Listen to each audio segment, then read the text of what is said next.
Salut à toi et bienvenue, j'espère que tu vas bien. Moi je fais mon podcast sur le lit, ne me juge pas s'il te plaît, je suis en vacances, je me repose et du coup d'ailleurs le podcast du jour sera un petit peu moins travaillé que d'habitude, mais simplement parce que je vais répondre à une question de quelqu'un, de Laurane, 27 ans, qui m'a écrit un email. Et petit aparté, mais je reçois souvent de gros emails, de longs emails parce que je pose des questions moi-même dans mes emails de bienvenue et je peux pas forcément répondre à tout le monde. Je suis obligé de plus en plus d'utiliser des réponses génériques parce que sinon je passerai mon temps à répondre aux emails. Enfin, c'est vraiment compliqué, surtout quand je suis en vacances, c'est encore plus compliqué. Mais je pense que je vais répondre de plus en plus aux questions sur le podcast directement, ce sera mieux. Et surtout que pas mal de questions reviennent assez souvent, enfin ce sont souvent les mêmes questions qui reviennent, dont les questions de Laurane. Et du coup, je fais ce podcast par rapport à ça. Il y a des pensées limitantes que beaucoup de gens ont, qui les empêchent de devenir libres, qui les empêchent de devenir indépendants. Et du coup, je vais traiter chacune des questions de Laurane et essayer d'y répondre. La première, alors elle me présente son parcours, elle me dit qu'elle travaille dans les RH à la base, etc. et qu'elle a des envies de liberté, de devenir indépendante, elle a envie de plus forcément avoir de patron, de vivre selon ses propres termes.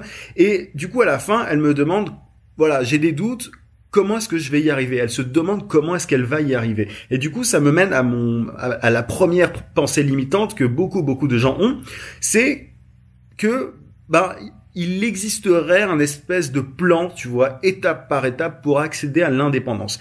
Cette question un petit peu vague, un peu générique, comment est-ce que je vais y arriver?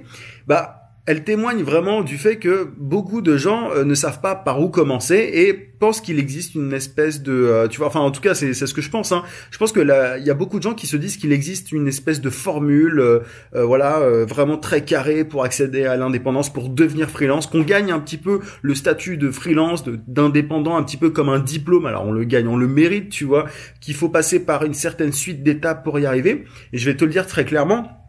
Penser ça te mène droit dans le mur parce qu'il existe des milliards de façons de devenir freelance. Moi, je te parle sur mon podcast de la façon que moi j'ai appliqué pour y arriver, mais il en existe d'autres. Je te donne un exemple. Mais moi, j'étais dans le monde des agences de publicité. Je bossais en agence de pub et c'est un milieu qui a besoin de beaucoup de freelance. Du coup, j'ai un peu profité de ça, de ce levier-là, pour me lancer en tant qu'indépendant et j'ai simplement refusé un CDI. Je suis parti avant qu'on me propose un CDI, en gros, mais c'était tout entendu que j'ai un CDI après. Et je me suis dit je vais bosser avec la même agence en tant que freelance et je vais essayer de choper de nouveaux clients par la suite et on verra en fait, advienne que pourra. Et du coup, j'ai profité de ce levier-là, mais j'étais dans le monde des agences de pub. Il y a des métiers, des secteurs qui ont besoin de freelance, mais peut-être que toi tu es dans un secteur où il n'y a pas besoin de freelance, mais tu as d'autres leviers, je sais pas, tu as par exemple dans ton entourage, dans ta famille, dans les amis de tes amis, peu importe, des gens qui ont de gros besoins en rédaction ou en web design, etc. C'est à toi en fait d'identifier les leviers qu'il y a dans ton entourage, qui sont à ta disposition et d'en profiter et de tout faire pour en profiter. Mais comment vais-je y arriver? En fait, si tu te poses cette question-là, c'est que tu te poses trop de questions, en fait. Et il y a un moment, il faut se lancer. Moi, j'avais pas toutes les réponses en tête quand je me suis lancé, j'avais pas un plan sur 5 ans et encore, je te le dis tout de suite, tu vois, l'année prochaine, je sais pas forcément ce que je fais. Enfin, j'ai plein de projets cette année, mais je pense pas dans 1 an ou dans 2 ans ou dans 3 ans ou je ne sais quoi. Il faut laisser un peu les choses venir et si tu essayes de tout contrôler, de tout maîtriser, tu fonces vraiment droit dans le mur, c'est impossible et il y a beaucoup de choses qui vont se passer que tu n'auras pas calculé, que tu n'auras pas anticipé, c'est juste impossible. Donc c'est vraiment une pensée limitante de se dire il existe un plan, une formule, il faut que je suive cette formule un peu comme mon diplôme, j'ai une licence, ensuite un master 1, ensuite un master 2, ensuite ma thèse, enfin moi je suis pas du tout allé jusque là mais tu vois un petit peu l'idée. Ça n'est pas comme ça en fait. Il faut réussir à se débloquer à ce niveau-là et à se dire je me lance et ensuite il va falloir que je m'adapte en fonction des situations et que que j'arrive à voir les opportunités et les leviers qui sont à ma disposition, tout simplement. Mais tu peux pas tout anticiper et ça c'est un gros problème. Il y en a beaucoup qui ont été formatés par l'école ou par leurs parents. Je vais y revenir d'ailleurs aux parents, mais qui ont été formatés en fait par la société, même si j'aime pas employer ce terme-là, et qui du coup se disent il y a forcément une façon de faire un peu safe, tu vois, un peu sûr, et il faudrait que j'en prenne ce chemin-là parce que j'ai pas envie de prendre trop de risques et tout. il y a forcément des risques, il y a toujours un peu de hasard, il faut l'accepter, et c'est comme ça. Et si tu ne l'acceptes pas, ce sera très compliqué de devenir libre, de devenir indépendant, de devenir freelance. Donc voilà un petit peu pour cette première pensée limitante. La deuxième, c'est la question du coup encore une fois de Laurent, vers quoi me nicher? Comment trouver une spécialisation? Comment quoi choisir comme spécialisation? Quel secteur viser? Quel type de cible viser, etc.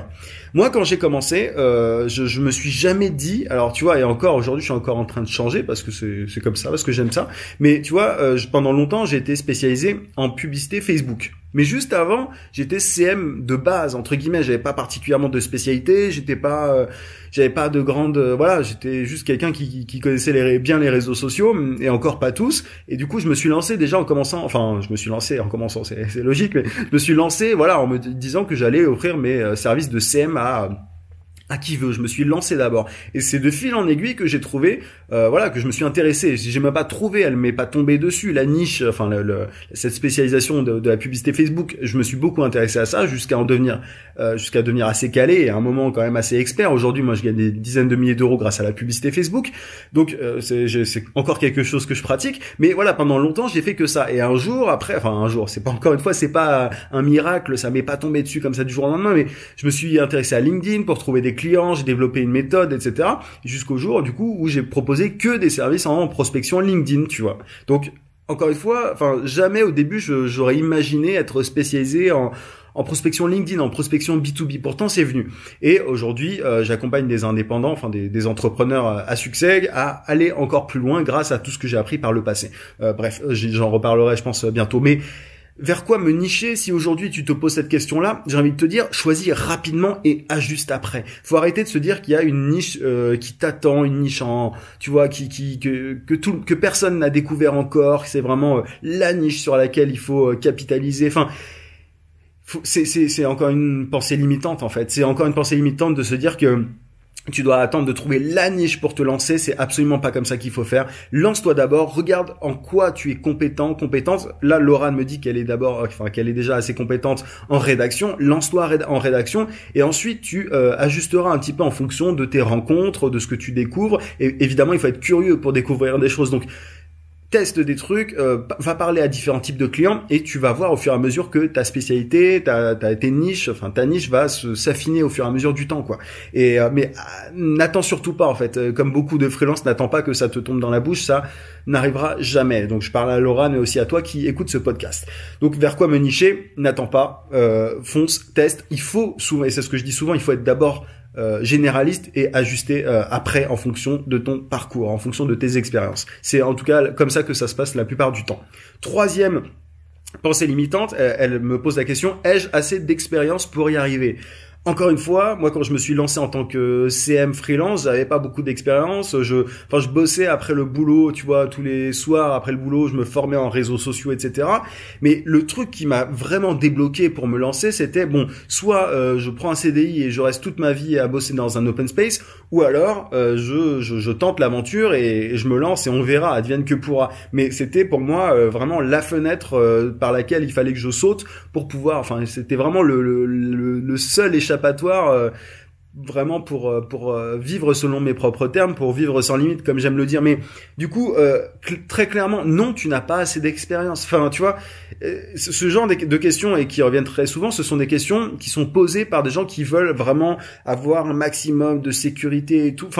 Et c'est peut-être le cas de Laurent pour le coup, mais tu ne peux jamais tout contrôler et tu n'as pas assez d'expérience. En fait, je te le dis très clairement. Mais la bonne nouvelle, c'est que l'expérience, ça vient en fait, c'est justement en travaillant et en testant que l'expérience vient. Tu vois, si aujourd'hui Laurent en l'occurrence elle a 27 ans, elle a sans doute déjà bossé auparavant, c'est ce qu'elle disait donc dans les RH et tout. Elle sait faire des trucs, mais elle sait peut-être pas faire assez de trucs pour être indépendante, mais ça va venir en testant. Mais il faut pas attendre encore une fois d'avoir assez d'expérience pour se lancer. L'expérience vient justement encore une fois au fur et à mesure. Donc c'est une pensée limitante, vraiment se dire est-ce que j'ai assez d'expérience? Si tu te poses cette question, tu ne te lanceras jamais. Donc attention à cet obstacle là, ça peut être fatal, ça te pousse simplement à procrastiner et à ne jamais te lancer. Donc faut vraiment faire gaffe à ça. Moi j'avais clairement pas assez d'expérience quand je me suis lancé, mais je l'ai fait quand même parce que c'était une question de de ressenti, quoi. Enfin, je pouvais juste pas continuer, il fallait absolument que je prenne ma liberté. Donc attention à cette pensée limitante-là. Quatrième pensée limitante, pourrais-je revenir en arrière et retrouver un travail en plan B un jour si ça ne fonctionne pas? Donc si le fait de devenir indépendant ne fonctionne pas. J'ai envie de te poser la question, enfin c'est peut-être quelque chose, tu vois, que tu te poses aussi, ouais, j'ai envie de me lancer en tant qu'indépendant, mais est-ce que c'est possible de retrouver un job si je me foire? Est-ce que c'est possible de, tu vois, de retomber sur mes pattes? J'ai envie de te demander, mais pourquoi est-ce que ça ne serait pas possible? Pourquoi? Pourquoi est-ce que tu ne pourrais pas retrouver un job? Je vais te le dire, alors c'est un peu provoque, mais enfin c'est totalement vrai. Si un jour je n'ai plus de clients du jour au lendemain, tu vois, si un jour, et encore, enfin ça n'arrivera sans doute pas, mais enfin, je touche du bois, on sait jamais, mais je saurai toujours. Enfin, j'ai appris maintenant à trouver des clients un peu à la demande, donc ça ne devrait pas m'arriver. Mais si jamais je n'avais plus de clients du jour au lendemain, je n'aurais aucun problème à reprendre un job sous-payé ou ce que tu veux pour pouvoir me refaire et rebondir. Donc il y a un moment, tu vois, évidemment que tu peux trouver un job. Si tu as, même aujourd'hui, tu vois, après 2 ans et demi, 3 ans maintenant d'indépendance, moi j'aurais aucun problème à retrouver un job encore mieux que celui que j'avais avant de me lancer en tant qu'indépendant, parce que j'ai appris en tant que salarié, pardon. Enfin, tu vois, quand j'étais salarié, je gagnais pas beaucoup, je gagnais, enfin je sais même plus combien exactement, mais je gagnais à peu près comme tout le monde, mais pas très bien payé. Et aujourd'hui, après 3 ans d'expérience, alors aujourd'hui je gagne très bien ma vie, mais si je devais si je perdais tout et que je devais retrouver un job, je gagnerais beaucoup plus d'argent en tant que salarié qu'à mes débuts, parce que j'ai beaucoup plus d'expérience, et l'entrepreneuriat c'est forcément quelque chose qui est ultra tu vois, demandé. Enfin c'est très tu vois, surtout aujourd'hui, c'est la tendance des startups et tout, c'est à la mode l'entrepreneuriat. Donc si tu vas chercher un job et que tu dis voilà, moi j'étais indépendant pendant 1 an ou 2, etc., on va se dire ah super, il a un profil atypique. Enfin tu vois, toutes les conneries qu'on peut te raconter de temps en temps sur certains blogs. Bref, il a un profil atypique, c'est intéressant et tout. Donc moi je sais que je gagnerais très bien ma vie si je retrouvais un job dans le marketing digital aujourd'hui. Il y a aucun problème par rapport à ça. Mais vraiment, au-delà de mon propre cas, demande-toi pourquoi est-ce que tu ne trouverais pas? Et même si c'est un job sous-payé ou quoi, tu peux très bien en retrouver un et rebondir par la suite. Mais il faut arrêter de penser au pire, en fait. Ça, c'est un vrai problème. Encore une fois, c'est un vrai obstacle de penser au pire, de se dire voilà, si je me foire, est-ce que je vais pouvoir faire ceci, cela? C'est encore comme je le disais tout à l'heure, une volonté de tout maîtriser, de tout contrôler. Donc oublie ça, tout simplement. Enfin sinon, si tu anticipes le pire, il n'y a que le pire qui peut arriver, si je peux résumer ça comme ça.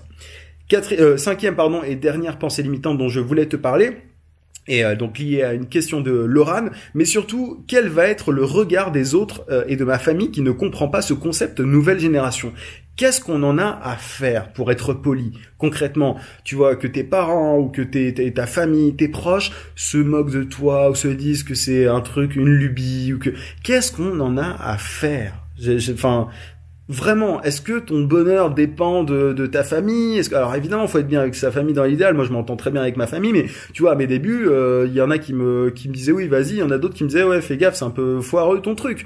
Mais il y a que toi qui peux te faire cette idée-là. Il y a que toi qui peux tester. Si tu écoutes constamment la société de manière générale, tu ne feras jamais rien. Enfin, très clairement, tu ne seras jamais indépendant. Tu seras toujours salarié, parce que la majorité des gens sont salariés et beaucoup de gens n'ont pas de job non plus. Donc voilà, j'ai envie de te dire, est-ce que tu as vraiment envie d'écouter la majorité? Est-ce que la majorité a raison? Je ne suis pas sûr. Après, encore une fois, on va pas faire de politique, tu vois.